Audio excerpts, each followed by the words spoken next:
এরা তো বন্ধু হতে পারে না। হুজুর আপনি খেলা দেখেন, প্লেয়ারের ভক্ত, বহু অনেক বেশি শিক্ষিত মানুষরা এই কথা মনে মনে বলতে পারে, হুজুর দিয়ে খালি প্লেয়ারের গুণগান গায়। আমি তো প্লেয়ারের গুণগান গাই না, উদাহরণ দিলাম মুস্তাফিজুর রহমানকে অপমান করা। সে তো আমার দেশের একটা নাগরিক, তারে যদি খেলা থেকে বের করে দেয় তাহলে তো তারে বের করা হলো না, আমার দেশের প্রত্যেকটা মানুষের এরা অপমান করলো। আর আমার দেশের প্রতিবেশী রাষ্ট্র হওয়ার পরে যদি এই কাজ করতে পারে তাহলে জীবনেও কোনোদিন তো এরা আমাদের শুভাকাঙ্ক্ষী হতে পারে না। মুমিন মুমিনের বন্ধু না, মুমিন মুমিনের জন্য জান দিয়ে দিবে, মাল দিয়ে দিবে। বেদিন কোনোদিন মুমিনের বন্ধু হতে পারে না, মুমিনও বেদিনের বন্ধু হতে পারে না। আল্লাহ কয় যারা ইমানদার এরা গায়বের প্রতি ঈমান আনে, আল্লাহ মানে, রাসূল মানে, কুরআন মানে, সুন্নাহ মানে, সব মানে। আর যারা এটা মানে না এরা তো সফল না। আর যারা ব্যর্থ মানুষ তারা সফল মানুষের ধারে কাছেও যেতে পারে না। আল্লাহ তো জানায়া দিলেন, লা ইয়াত্তাখিযুল মুমিনুনাল কাফিরিনা আউলিয়া মিন দুনিল মুমিনিন ওয়া মান ইয়াফআল যালিকা ফালাইসা মিনাল্লাহ। চিল্লা বলেন কথাকার। আল্লাহ পাক বলেন কোন মুমিনরে বাদ দিয়ে কোন কাফের রে জীবনে কোনোদিন বন্ধু বানাইতে পারে না, গ্রহণ করতে পারে না। তার বন্ধু আরেকজন মুমিন হবে, কাফের হবে না। এজন্য আল্লাহরই আয়াত মানলে বাংলাদেশের বন্ধু জীবনও কোনোদিন ভারত হতে পারে না, বাংলাদেশের বন্ধু হতে পারে পাকিস্তান, ঠিক কিনা? আল্লাহর কোরআন মানলে ভারত না পাকিস্তান বন্ধু হবে আমার। আল্লাহর কোরআন যদি মানো তাহলে তোমার বন্ধু কোনো বেদিন হবে না, কাফের হবে না, হিন্দু হবে না, খ্রিস্টান হবে না, বৌদ্ধ হবে না। মুসলমানের ভালো চায় মুসলমানেরা, কোনো বেদিন জীবনও কোনোদিন কোনো মুমিনের ভালো চায় না। আল্লাহ পাক বলেন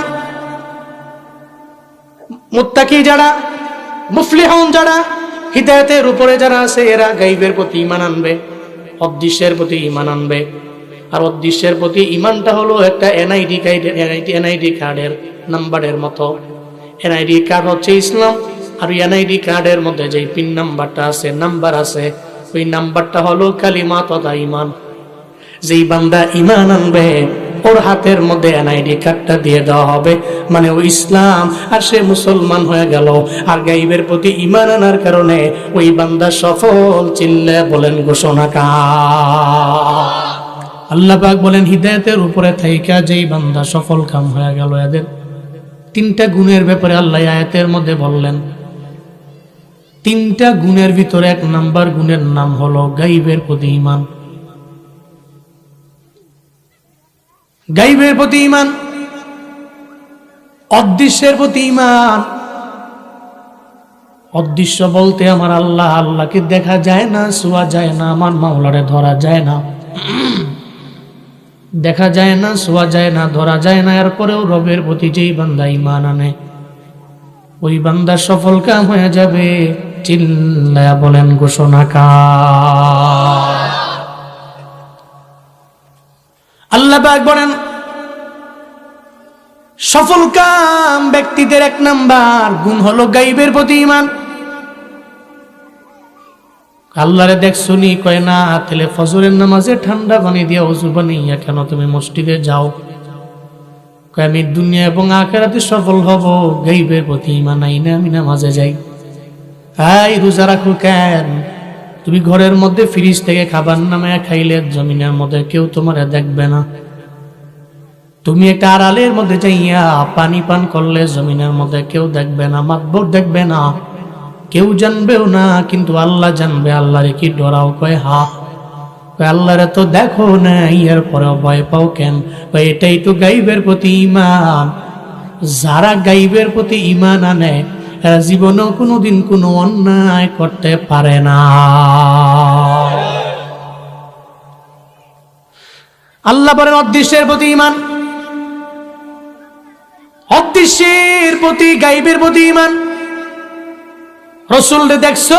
কয় না। জীবনে কোনোদিন তোমার স্বপ্ন যুগে আসতে? কয় না। এর পরেও আমার নবীর জন্য চোখের পানি ফেলায় কান্না করো কেন? কয় সফল হওয়ার জন্য। এরপরেও নবীর সুন্নতের আমল করো কেন? কয় সফল হওয়ার জন্য। আমি তো ব্যর্থ জীবন চাই না, বরং আমি সফল জীবন চাই। আর যারা সফল জীবন চায় এরা তো গায়বের প্রতি ঈমান আনে, অদৃশ্যের প্রতি ঈমান আনে, না দেখিয়াও রবের মানে, না দেখিয়াও রাসূলের মানে।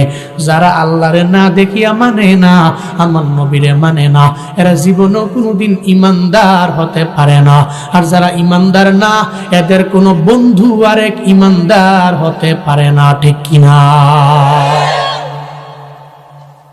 যারা আল্লাহরে মানে না, রাসূল মানে না, কোরআন মানে না, সুন্নাহ মানে না, জীবনে কোনোদিন কোন মুমিন তার বন্ধু হতে পারে না, ঠিক কিনা? আল্লাহ তো জানায়া দিলেন, লা ইয়াত্তাখিযুল মুমিনুনাল কাফিরিনা আউলিয়া মিন দুনিল মুমিনিন ওয়া মান ইয়াফআল যালিকা ফালাইসা মিনাল্লাহ। চিল্লা বলেন কথাকার।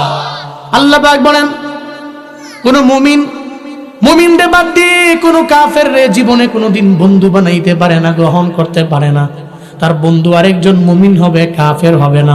এই জন্য আল্লাহরই আয়াত মানলে বাংলাদেশের বন্ধু জীবনও কোনোদিন ভারত হতে পারে না, বাংলাদেশের বন্ধু হতে পারে পাকিস্তান, ঠিক কিনা? আল্লাহর কোরআন মানলে ভারত না পাকিস্তান বন্ধু হবে আমার।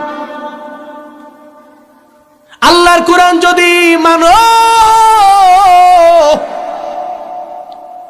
তাহলে তোমার বন্ধু কোনো বেদিন হবে না, কাফের হবে না, হিন্দু হবে না, খ্রিস্টান হবে না, বৌদ্ধ হবে না। মুসলমানের ভালো চায় মুসলমানেরা,